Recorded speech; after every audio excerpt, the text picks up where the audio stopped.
Father Almighty, we praise you, we glorify your powerful name for this another wonderful day. I ask pardon, apology, forgiveness for all our transgressions and trespasses. Father, I pray for our benefactors, partners, donors, the people who work with me behind this ministry. Pilo-pilo ng pabor, panalangin, grasya, bendisyon, ibu-bu mo ngadto kanila amahan. I pray, Father, for our Roman Catholic Church authorities, for our government. Bless San Miguel Cable Network, Radio Hagna, DTV Cable Ubay, Radio Ubay, Bohol Cable, TV Valencia, all our Bantay radio stations in some towns. Bless all our towers, frequencies, modern equipments.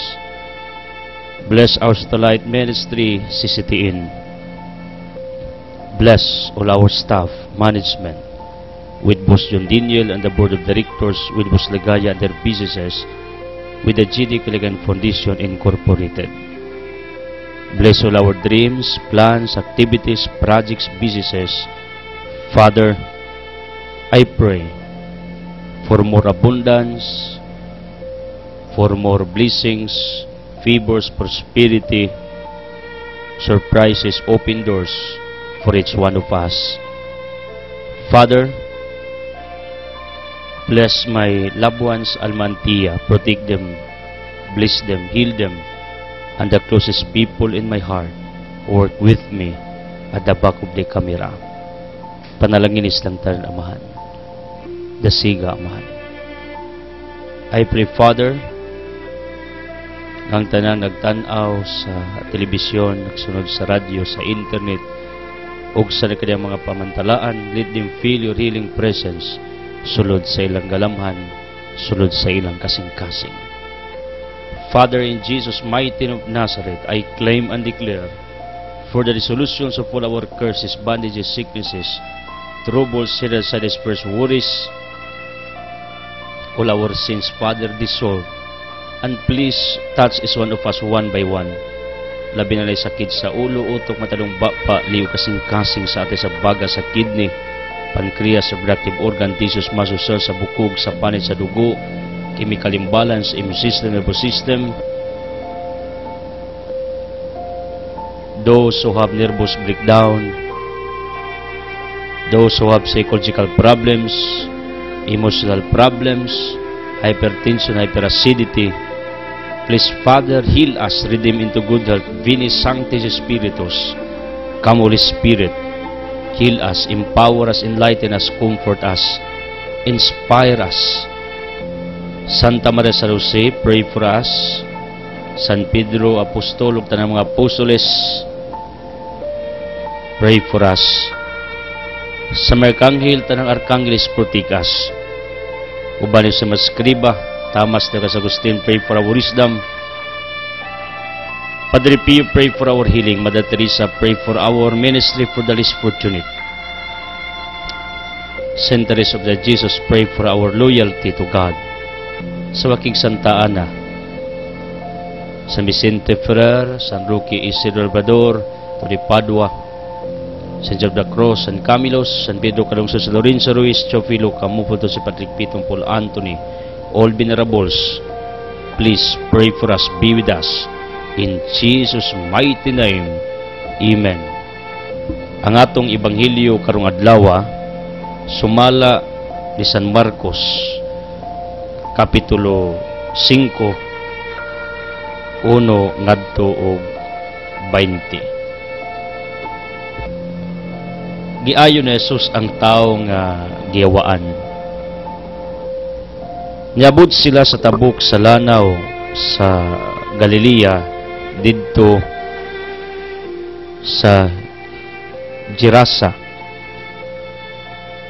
Sa pagkawas ni Jesus sa sakayan, gisugat siya usa ka tawo gagikan sa mga lubnganan. Kining tawhana giwaan o nagbuyo sa malubnganan, wala na'y magagapos kaniya bisan pagkadinahan siya. Daghan ang higayon, nga gigapos ang iyang tiil ug kamot apan iya lamang gipamugto ang makadina ug giguba ang mga pusas. Kusgan kayo siya ug wala gayoy makapugong kaniya.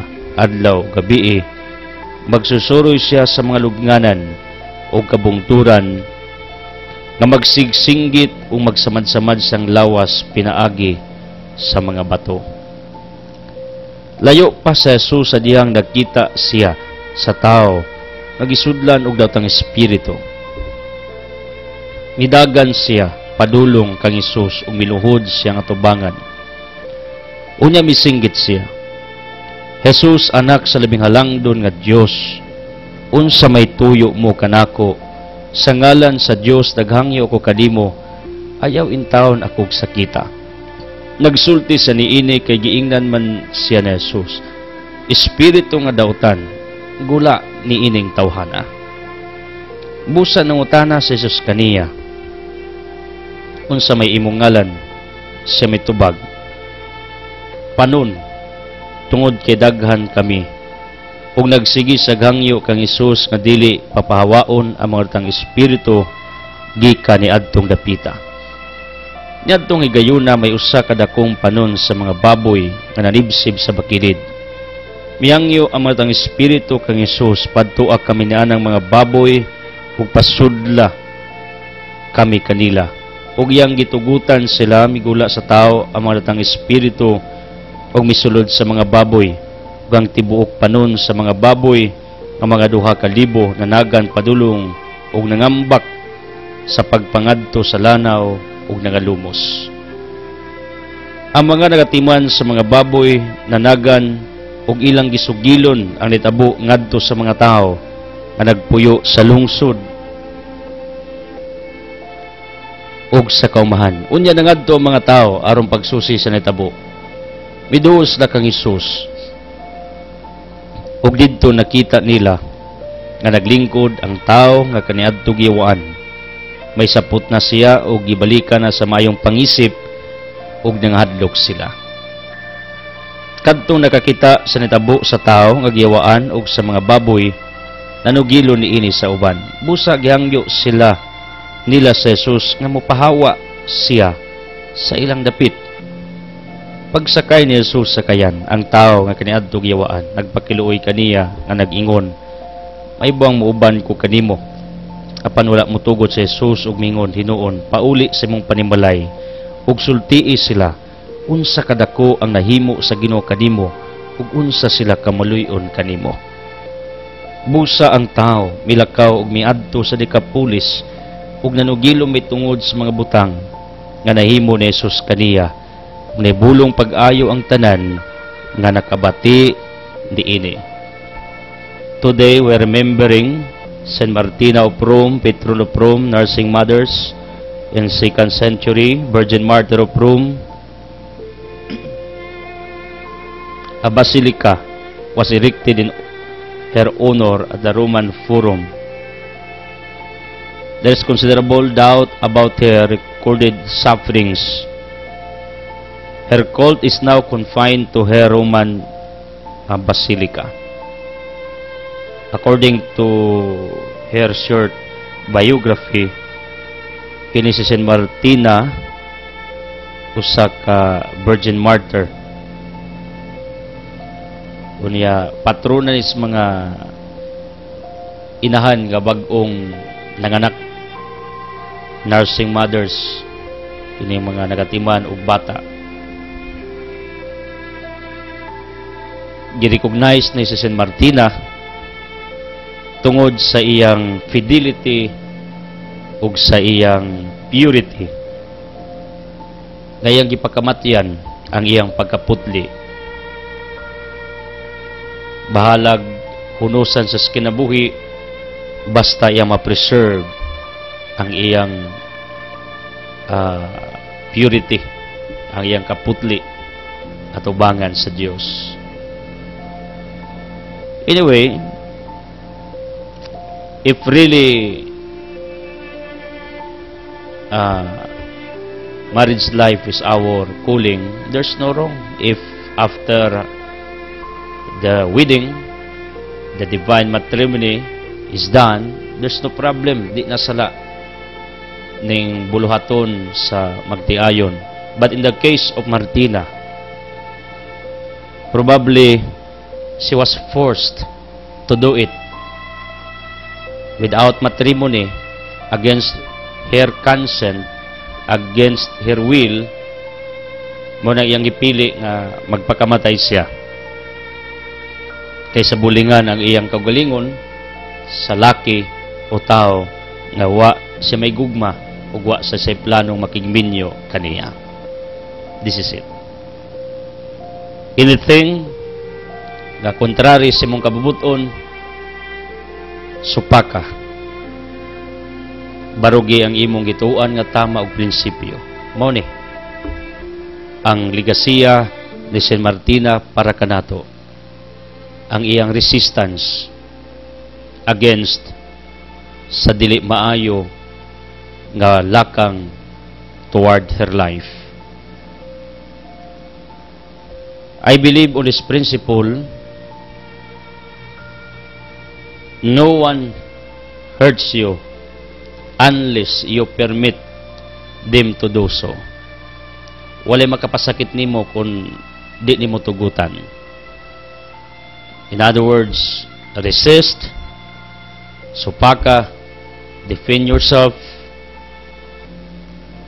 for the reason of purity and for the preservation of life.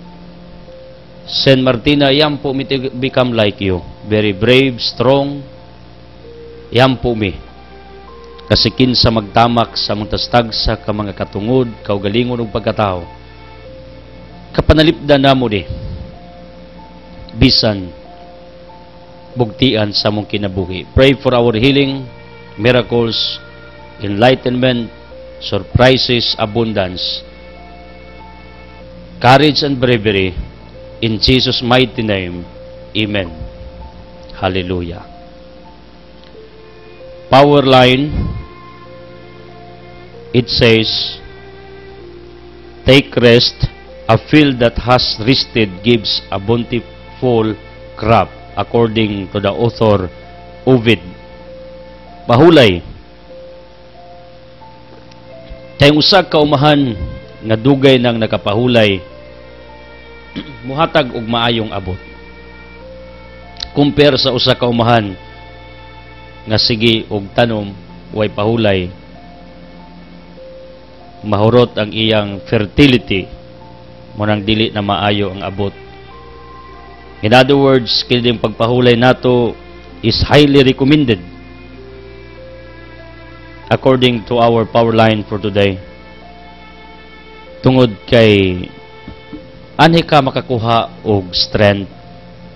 According to a certain author, according to Confucius and some more, great power lies in silence. Ang gahom,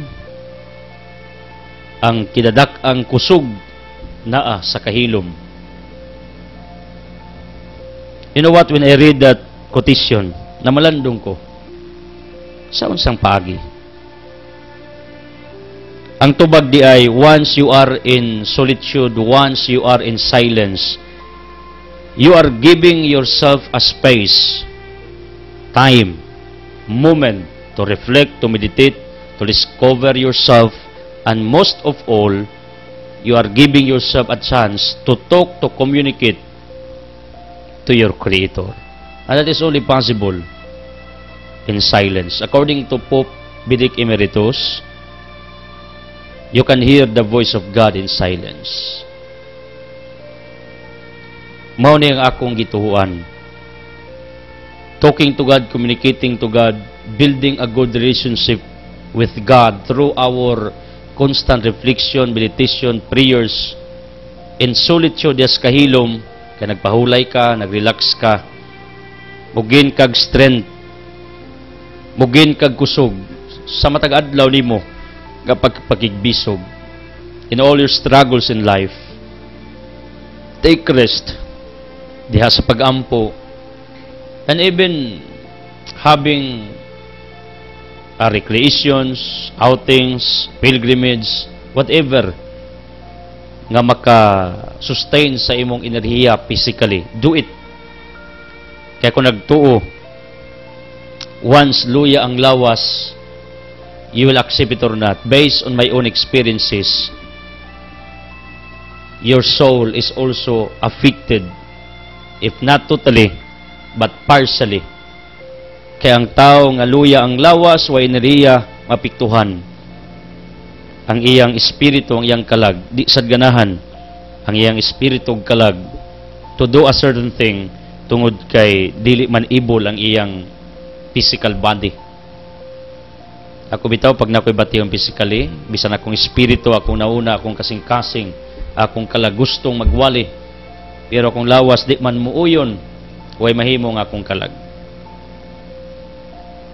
Mao nang kining power line, tagaan tong oras ng kuglingos pagpahuway. This is a reminder for all of us, including me. Tungod kay ako, I have a weakness. Pwede palang dili matulog, dili mo pahuway, just to labor, just to work. Sa unsay maayo, I will do it. Pero mubigay man ang atong lawas. Mao nang rest is highly recommended para pagkakuha tag kusog murag barko ba.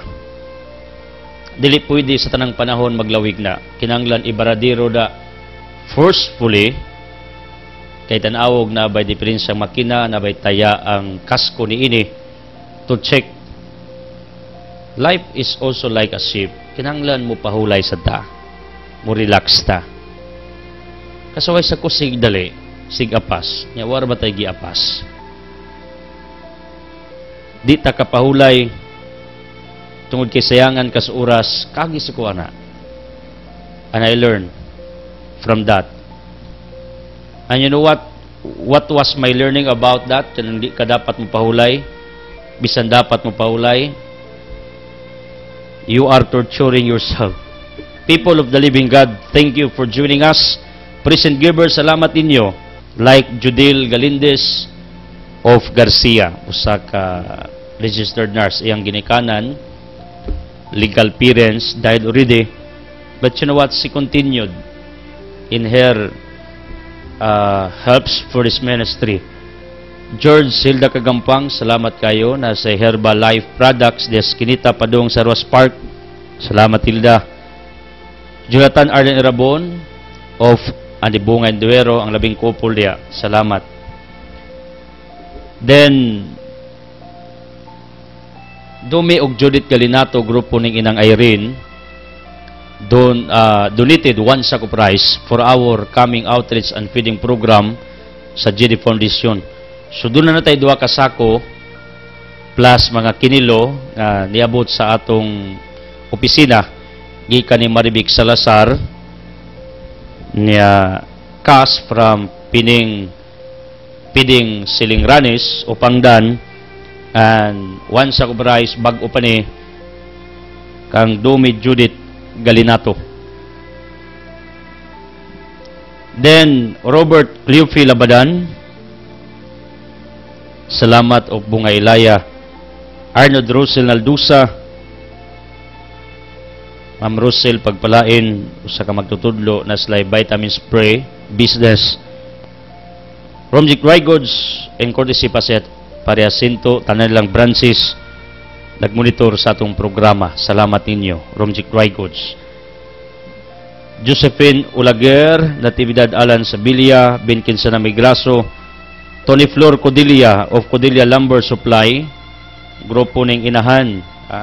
If you want to help me, people of Kindulman, approach Inang Irene Aguilar. Inyo ni makitaan siya, Simbahan Adoration Chapel. If you meet this woman, she's working with us. Bernal family, in courtesy of Madam Mildred, and Mildred Bitancor is also our present giver. Salamat. Nasa apartment, nasa Natasha Abon, nasa groceries, and many more. Pinugampo, The Walking Store of Kindulman. Tony Madira, the pride of Agna, tagapahina, a very successful father. Taytuni helps this ministry for 9 years already. With na prosesa bidanya iyang alalay, kaduday, galing between me and Taytuni. Dorins Goldsmith, and Litson King ng Pangdan, Adonis, salamat. Quezon sa Sibis, sa Rose Guling Cookies, salamat, taga-Pangdan. Ang in-charge sa itong outreach and feeding. Pinagpala, Duding Galindez of Cuba Garcia, Pulinar Galindez, kagad Pastor Bahaw, Espiritu Limit, Osmundo Delin, Leo Chabilio, Awad Edgar Capuno, Carmen Galindez, grupo ning Sister Adi Limit, ang presidente sa Disabled Persons of Garcia. Manuel Nay Tiribantilan, Animos of Cantagay, Daboy Vincent Lido, Jordan Galarion, Primo de Taipa, thank you. Juan R. Macanano, Calixta Amplayo, Wigisril, Haliginato of Anda. Salamat kaayo. Judy Grace Sandigan, Toralba Sisters, Mimi Saturino, Manuel Firas sa Tugas, doos mga hayuma diha, diyas mahangin, mga Kastulo, Mambibi Kastulo, our GD negotiator.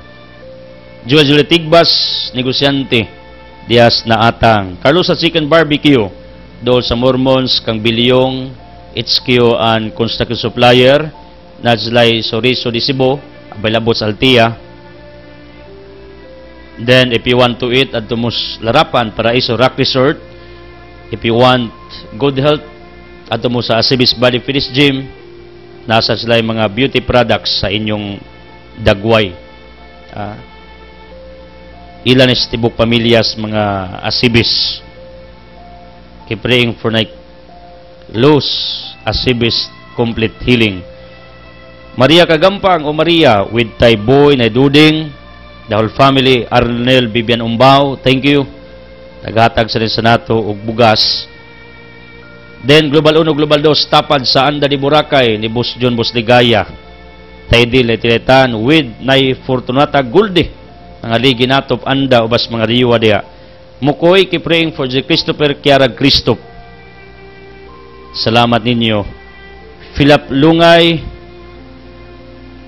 Estrella Asibo, grupo ning Mananglina Asibi sa Pundol. Silingan dias Basak Island, mga Lakaran, mga Kadurna, mga Bernados.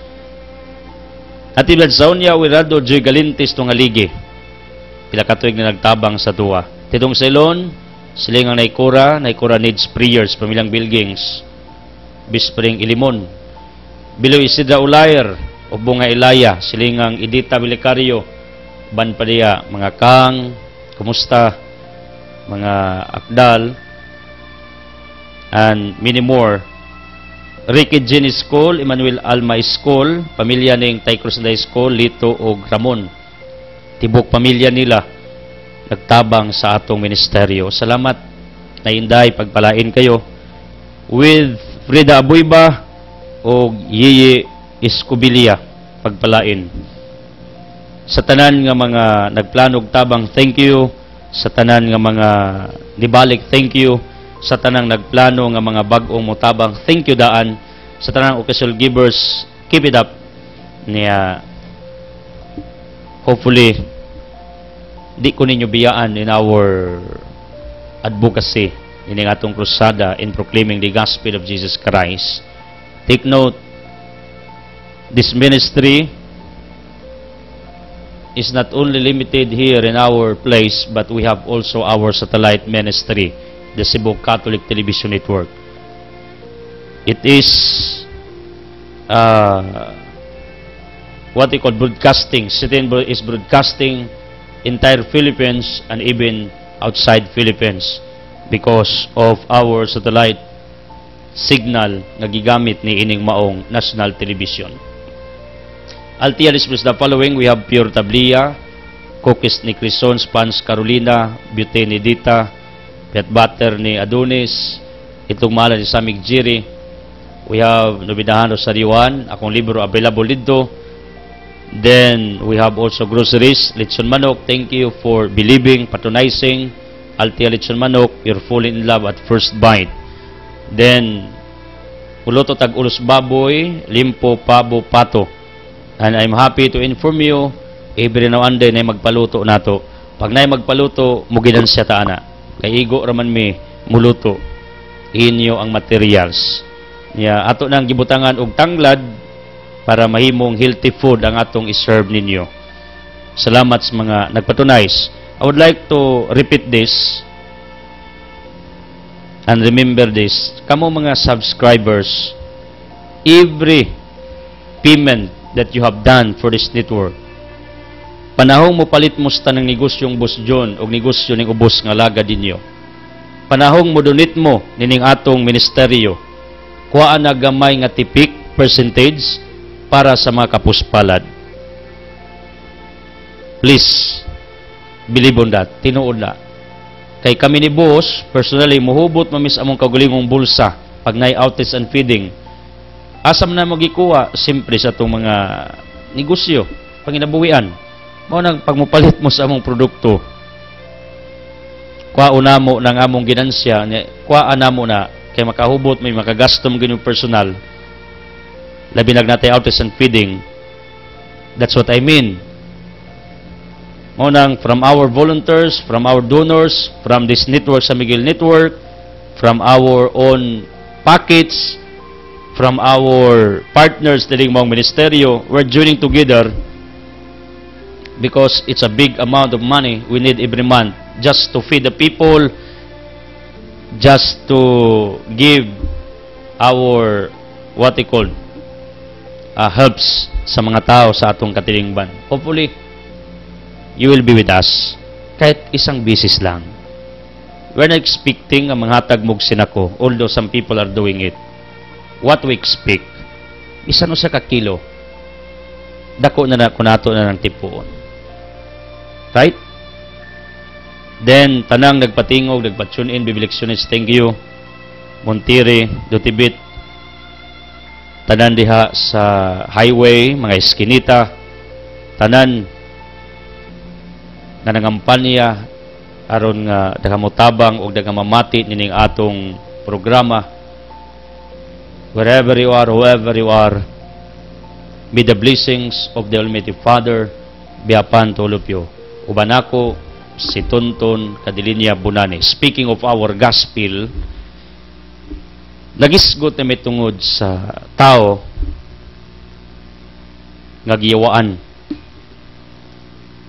Then according to the narration of our gospel, kindawana aliwaros, caused troubles, fears. Then he became the attraction of the people. Tungod kay hubo niya kung kadinahan, bugtuon, he possessed extraordinary strength because of the power of evil nga naa sa iyang lawas. Magsigi og singgit, magbanha, iyang samad-samaran, iyang lawas. Then, disturbo kaayo siya sa katilingban, hasol. Og siya maoinungdan nga ng mga tao. Dunay mga traumatic experiences, kaguol kabalaka, nga tingalig sila mo'y atakihon, sila maoy mapasipad-an ni ining maong yawa. Therefore, gilikayan siya sa mga tao. One day, Jesus came, nining maong dapit diin, naaning maong trouble, chaos, danger. And you know what? Kining Kristo nga akong giwali, moning Kristo sa Ebanghelyo, nga dili lamang magtan-aw sa sitwasyon sa tao, kundili muhimo siya og lakang in favor sa tao. I know, because Jesus is the same yesterday, today, and forever, Hebrews 13 verse 8, I do believe, kung siya, according to our gospel, dili sa makaako nga magsud-o magtan-aw sa sitwasyon dining mga katawhan diin naaning taong giyawaan. And because everything is clear, Hebrews 4:13, in the eyes of Jesus Christ, in the eyes of our Almighty God, I know, di lang siya magsudong sa imorong sitwasyon kung nakas troubles, kagulanan, kasakitan, kung naakas mga pagsulay, kung naaka sa dili maayong panglawas. Kabalo mo, what I am speaking here, I am believing also. I am trying to believe on what I am speaking because dili man ta iglayo nga unsay inyong nasinati, ako sang masinati, ug unsay ako nasinati, inyo sang masinati, sakit, problema, pagsulay, crisis, troubles, depression, frustration, pagkadismaya, nga daghang mga kagulanan, kabalaka. Ang ako lang is very simple. Like in our gospel, sidang si Kristo nakakita sa unsay needs sa panahon sa mga tao. Wa sa magtanaw lamang. Mihimo siya og lakang. And this is what I believe. Nang Ginoo di makaakog tanaw kanato sa unsay di maayo nga atong nasinati every now and then, muhimo sa glakang. Take note, He will do a certain move in favor of you because God cannot afford to see you sufferings, to see you in troubles, in crisis, in sickness. God cannot afford to see you as His beloved child.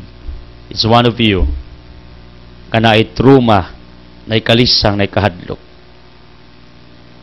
Para sa Ginoo, dili ka dapat malisang mahadlok magantos kay iya kang pinalangga nga anak.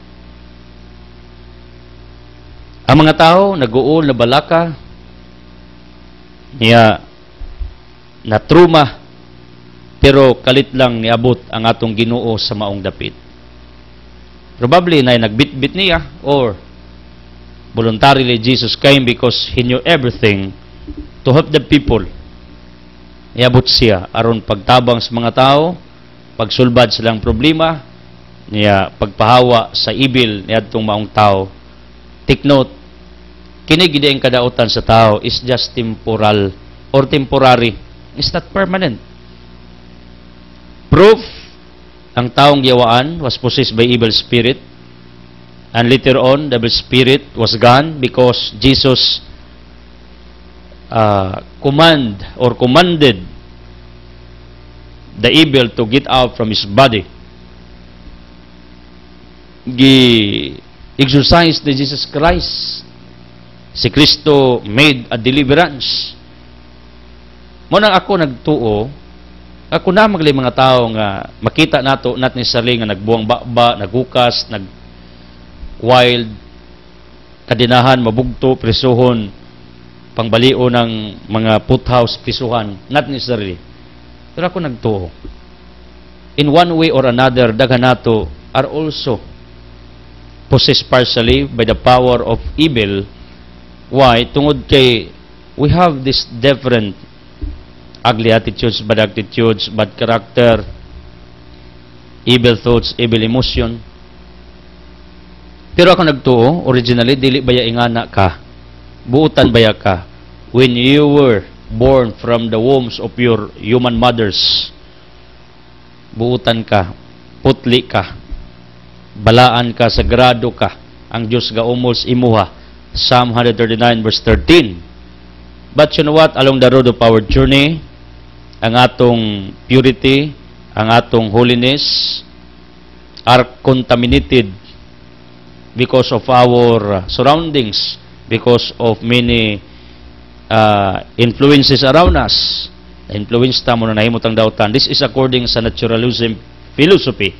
Na tanang tao buutan originally pagdagas panahon, tadautan, takdan sa kangilad sa kalibutan, na influence sa environment, sa mga barkada, sa mga kaila, or else na biktima ni Lucifer.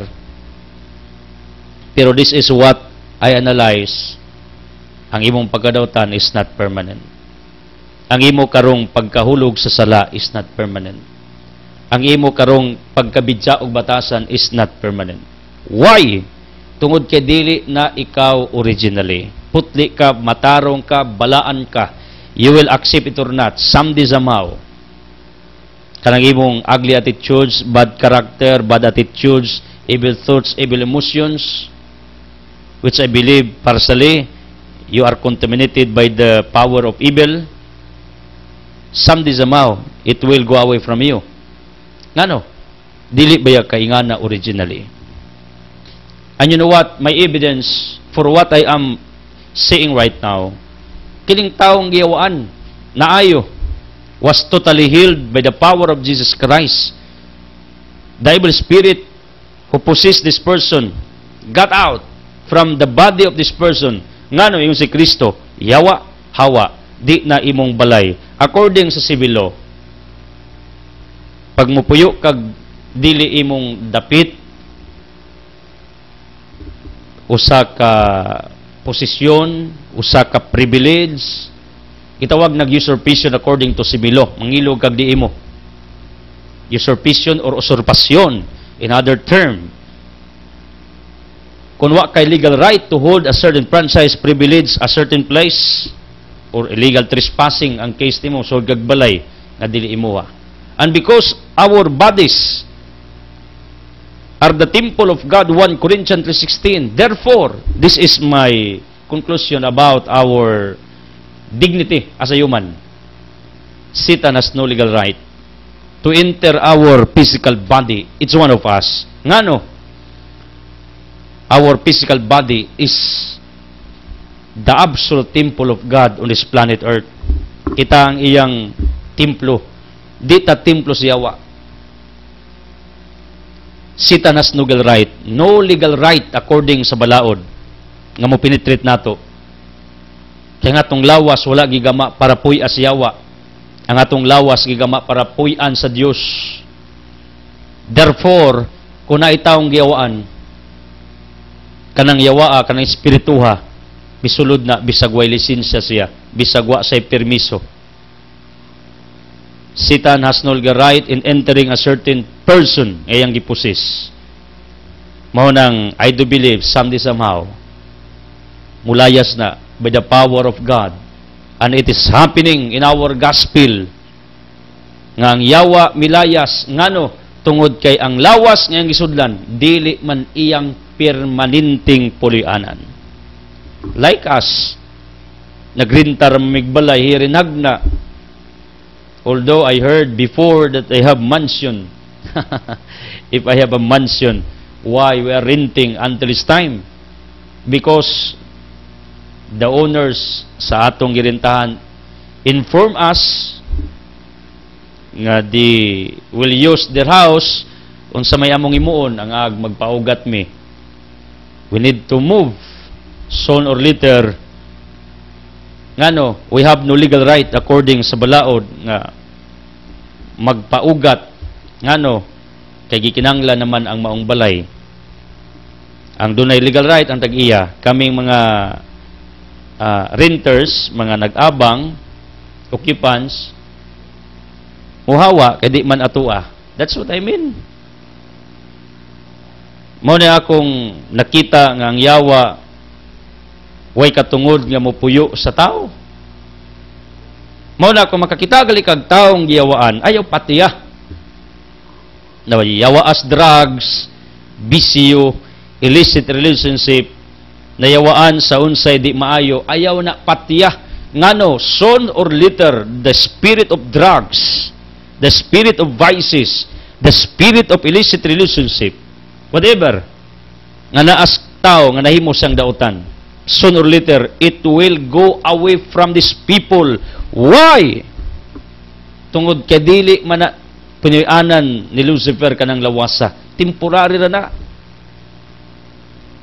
Munang, kung aritas mga caption sa atong palibot, save the user, jail the poser. In other words, kill Satan, love the victim. Isalbar ang biktima. Atong patyo ng yawa. Kung makapatay ta, pero di man takapatay si yawa, only God has the power to do it.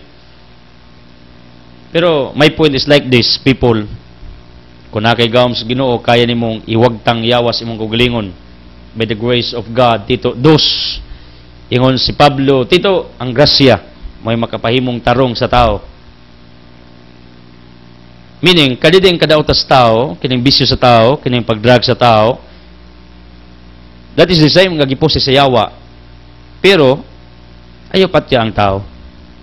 Ngano, sugot kag sa dili ka ng tawanan, mabag-o ra anong darod, mag-usob ra na, maka-move on ra na, maka-recover ra na. Dili kaya itong hunusang kinabuhi, patyon, then will put period that this person has no chance. You know what? It is a big mistake if you have that kind of belief, because 2 Peter 3:9, everyone deserves a second chance. Matagusa na pa'y chance. Like the person in our gospel, Jesus Christ gave a second chance. Mihatag si Kristo og ikaduhang kinabuhi. And it's one of us deserves a second chance. I know Jesus gives us not only a second chance, but many chances if possible, just to redeem you, just to restore you, just to rehab you, just to make you as a whole again from your brokenness in life, from the damages caused by Satan in your life. Ang imong kadautan, temporaryo ra na. Muna ikaw, if you are listening to me, dautan ka, ka brother, ako dautan ko, ngilad ko, hugaw ko, makasa ko. Ingnon ti ka. Imong pagkadautan, temporaryo ra na. Mabag-o ra ka. Nya ikaw, kita kag taong dautan sa imong palibot sa pamilya. Believe! There will be a specific date. Nga kanang tawhana, ma-deliver from Satan's attack, from Satan's position. May adlaw ra nga kanang tawo nga mo nailhang dautan, mabag-o na, mausob na. Like in our gospel, ang taong giyawaan na usob tungod ni Jesus Christ. In other words, wa giday laing makapausob sa dagan sa tong kinabuhi, like in our gospel, kundili ang Dios. Sa sitwasyon, sa maong lungsod, sa maong dapit, ang nakapausab, ang Diyos. Si Jesus Christ nga niabot sa ilang katilingban. Sulod sa itong pamilya, sa nung stag-stag sa kakinabuhi, wala yung makapausob niya na, ang Diyos. People, how grateful are you for all the blessings, favors, abundance, privileges, wonders, marvelous works of God that He has done in your individual life? How grateful are you? This is my question. In line to our gospel, why, after delivering the Satan out from this person, you know what? Instead the people will celebrate a big feast, will eat together, magpatukar bas nagbanda, because ang ilang ikadlukan was gone, ilang fear, worries were gone. Once na ikadlukan ka na, ayon na good ang taong giyawaan. Kabalo mo, ang mga tao, mihangyo ni Kristong palayason sa smong dapit. Ngano? Kaya mga tao mong giyawaan, hangyo nga adtos na musod sa baboy. Kaya maumpoy na atlan, sa panay nagbuhig baboy ka na, logically ang baboy makaon. Ganong buhion man nagdi pa na makaon.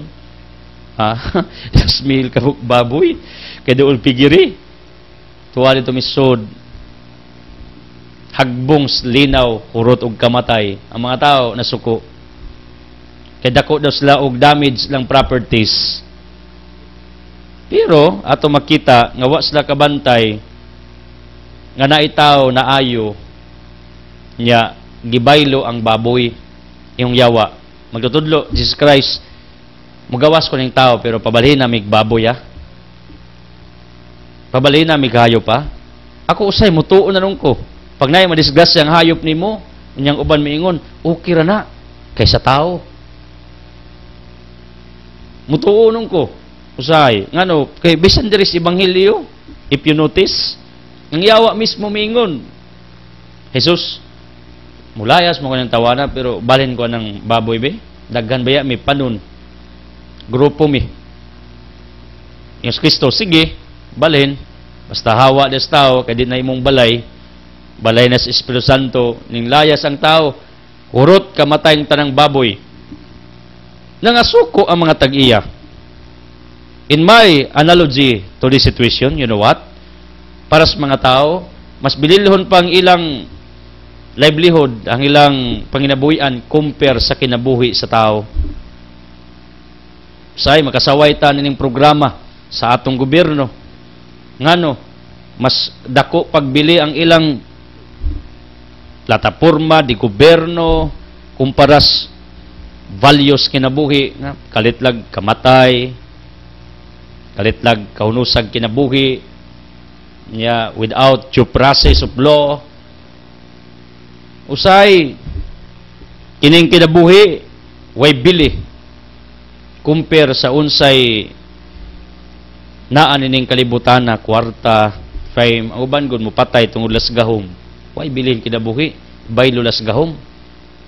Ang uban mo patay tungod sa kwarta, ang uban mo patay tungod las drugs, ang uban mo patay tungod las programa sa gobyerno, ang uban mo patay tungod lang sa waynungdang rason.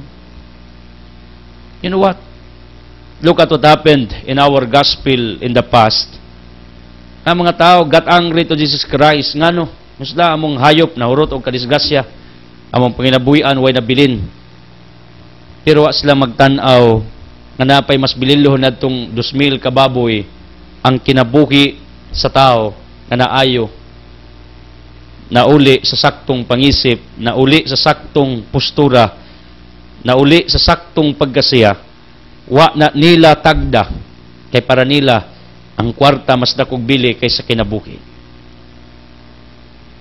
Today, I would like you to come to this thinking, unsa may mas dako ninyo og bili, ang kwarta o ang kinabuhi? Ato bang gitagaan og bili ang gitawag nato og kinabuhi? Because in our gospel, Jesus valued it so much. Wa siya magsapayan kung madamage ang mga hayop nga baboy. Ang importante ni Kristo, ang lawas, ang kinabuhi, ma-restore, ma-redeem, mabanhaw pagbalik into naturalism, into naturality, into natural. Rather, diha sa original niya nga postura pagkasiya. Pero sa mga tao, materialistic kayo, they got angry to Jesus Christ. Kaya ila kunong hayop, kabtangan, nawagtang. Instead, they will become grateful to our Lord Jesus Christ. Instead, saying, thank you, Jesus. The happenings, you know what, were reversed. Ang mga pangitabo na bali. Ngano? They got angry to Jesus Christ. In fact, according to our gospel, miingon ang mga tao na apektado sa ilang hayop, Jesus, hawa diri. If you are in the shoes of Jesus Christ, what will be your feelings? I know. You will be dismayed. You will be frustrated. You will be depressed and hurts. Ngano? Sa imong maayong gibuhat, ikaw pakasadon, ikaw himo ang dautan, ikaw ang mali. Are you experiencing like that? Did you experience nga ikaw naghimog tama, mali ka para sa uban? Nagasuway ba ka nga nagtuo kang sakto ni, pero para nila dautan ni? Nagtuo ka nga kini maayo, pero para sa uban di ni maayo? Then, niabot ka sa point, kagisakitan ka, na-hurt ka, tungod kay wa ka magdahom, nga mauni, ang i-response sa mga tao sa imuha, taliwala sa imong pagsakripisyo, pagbudlay, pagpasakit para kanila. I know, there are many of us, nga instead mahimutang grateful sa Ginoo sa tanang pabor kaayo toward us unto anyone. Ang Ginoo atong gi-blame sa unsay mga damages, disasters, crisis, sa mga troubles nga hitabo sa tong kinabuhi, even our sicknesses. Di ba? Ang mga tao, si Kristo giblame nga nangamatay ang ilang hayop, panginabuhian. Pero kabaw mo kisay utor atong pagkamatay sa mga hayop, ang yawa. And today I would like to remind all of you, all your disasters, calamities, tragedies, miseries, that you are experiencing, the author of that is Satan, not our God. Dili ang Ginoo may author nining tanang bitsa nga nitabo sa tong kinabuhi.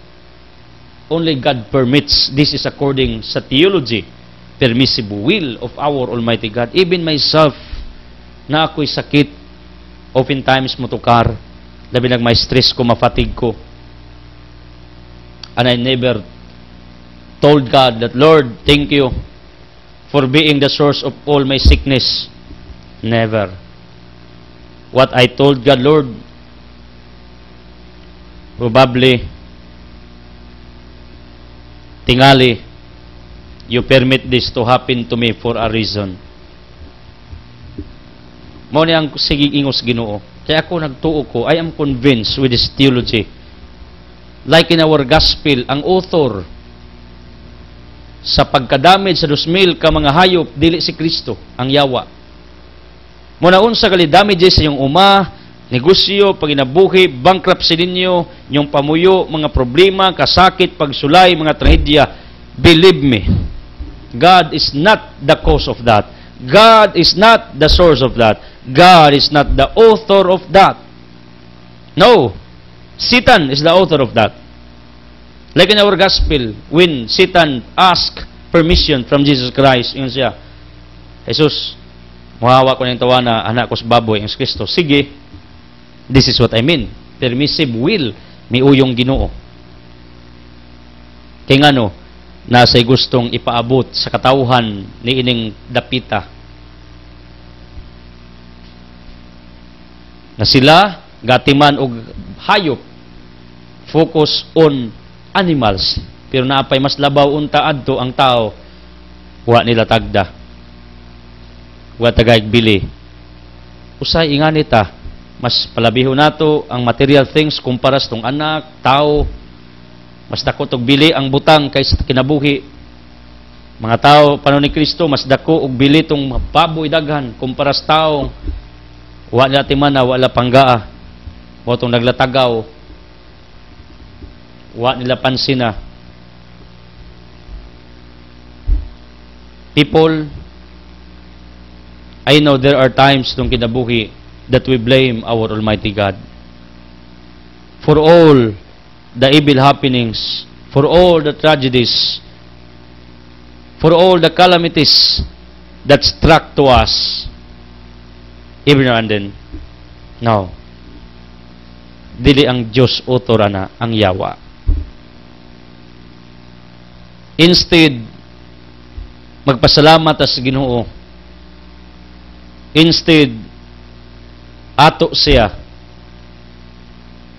nga i-curse, ato siyang blimon, ato siyang pasalamatan. Dapat magpasalamat ta. Mao ni ang atong himuon kay kini mga tao sa ebanghelyo very ungrateful, ingrata. Sila pa'y gipaburan, si Kristo pa ilang gipasanginlan, gipakasa, gipahawa sa katilingban nga ilang gipuyan. Whatever nga maayong nahitabo sa tong kinabuhi, count it. Never mind sa unsay di maayo nahitabo sa atong kinabuhi. But the people in our gospel, you know what, had a reverse mindsets. Instead, ilang pasalamatan si Kristo tungod sa healing sa giwaan, ang ilang utok tuas mga nangamatayng baboy, tuas less damage, not to the blessing. Each one of us is like that.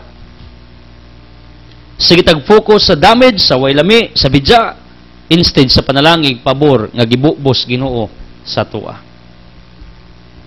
And I would like you to come to this kind of mentality, perspective in life, the way you see things around you matters. Kung unsay imong gitan-aw, ang pabor, panalangin, grasya, or ang mga bidya nga nitabos tong kinabuhi day by day, it's up to you. Kaya kung nagtuo, na maging maayo, na pwede dili,